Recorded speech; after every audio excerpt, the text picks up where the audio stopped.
Only make a trade if it passes this 5-step test. If you're a trader in the stock, forex, or futures market, every second the market is open presents a potential trading opportunity.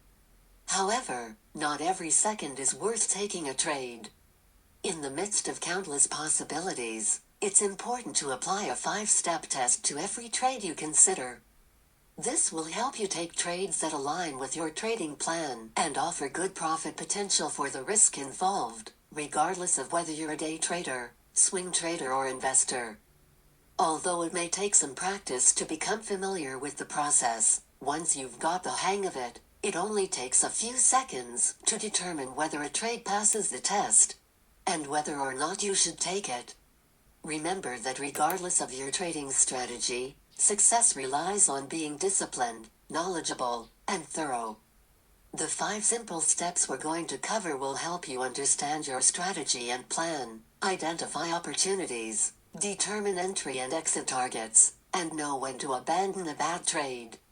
So, only take a trade if it passes this 5-step test. Step 1. Establishing the trade setup. The trade setup refers to the essential conditions that must be met before you even contemplate taking a trade.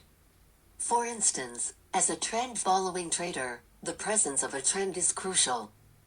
Your trading plan should clearly define what constitutes a tradable trend in accordance with your strategy. By doing so, you can avoid taking trades when a trend is absent. The setup serves as the basis or rationale behind your decision to take a trade. Figure 1 shows an example of this in action. The stock price is moving higher overall, as represented by the higher swing highs and lows, as well as the price being above a 200-day moving average. Your trade setup may be different, but you should make sure that conditions are favorable for the strategy being traded. Figure 1. Stock in uptrend, providing possible trade setups for trend traders. If the trade setup is absent, refrain from trading. However, if the trade setup or your reason for trading is present, then you can proceed to the next step. Step 2. Identifying the trade trigger. Even if the trade setup is present, you need a specific event to confirm that it's time to take the trade.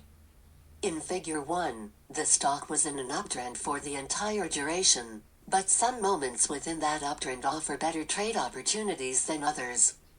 For some traders, buying on new highs after the price has ranged or pulled back is preferable. In this scenario, a trade trigger could be when the price surges above the $122 resistance level in August. Other traders prefer buying during a pullback. In this case, when the price falls back to support near $115, wait for the price to form a bullish engulfing pattern or consolidate for several price bars before breaking above the consolidation. Both of these events are precise triggers that distinguish trading opportunities from other price movements that lack a corresponding strategy. Figure 2. Possible trade triggers in uptrending stock. Figure 2 shows 3 possible trade triggers that occur during this stock uptrend. What your exact trade trigger is depends on the trading strategy you are using. The first is a consolidation near support. The trade is triggered when the price moves above the high of the consolidation. Another possible trade trigger is a bullish engulfing pattern near support. A long is triggered when the bullish candle forms. The third trigger to buy is a rally to a new high price following a pullback or range. It's important to assess the trade's potential before taking action, even if you have a clear trade trigger in place. By knowing your entry point ahead of time, you can evaluate the trade's validity using steps 3 through 5 before making a move.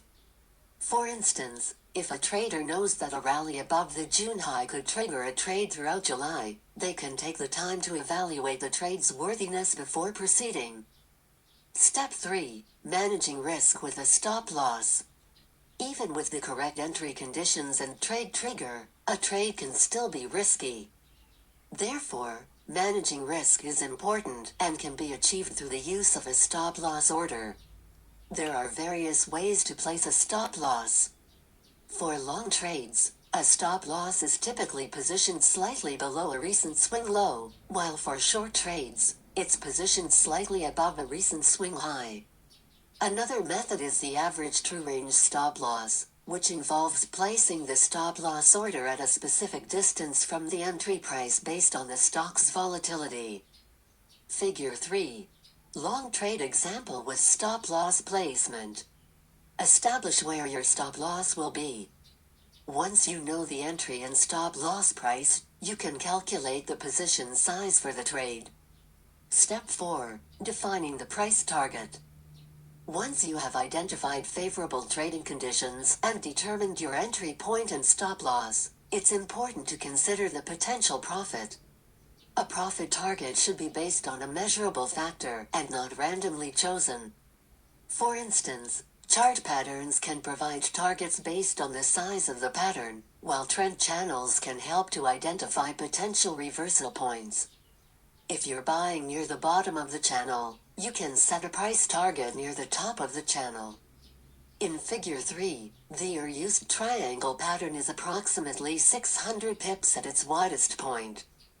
Combined with the triangle breakout price, this provides a target of 1.1650. If you're trading a triangle breakout strategy, this is where you would place the target to exit the trade at a profit. Determine your profit target based on the characteristics of the market you're trading. A trailing stop loss can also be used to exit profitable trades. If you opt for a trailing stop loss, you may not know your profit potential in advance. However, the trailing stop loss allows you to systematically extract profits from the market, rather than in a random manner. Step 5. Reward to risk ratio. It's essential to take trades only where the potential profit is greater than 1.5 times the risk. For instance, if you risk losing $100 if the price hits your stop loss, your potential profit should be $150 or more if the target price is achieved. In Figure 3, the risk is 210 pips, while the potential profit is 600 pips. This equates to a reward to risk ratio of 2.86:1. If you're using a trailing stop loss, it's impossible to calculate the reward to risk ratio beforehand. Nonetheless, when entering a trade, you should still assess whether the profit potential outweighs the risk. If the profit potential is equivalent to or less than the risk, avoid the trade. This may mean going through all the steps only to conclude that the trade isn't worth taking. Avoiding unfavorable trades is just as important for success as entering favorable ones. There are additional considerations you can take to tailor the 5-step test to fit your trading style. For instance, day traders may want to avoid taking positions before significant economic news or earnings releases. To minimize risk, traders should check the economic calendar to ensure no significant events are scheduled to occur during the trade.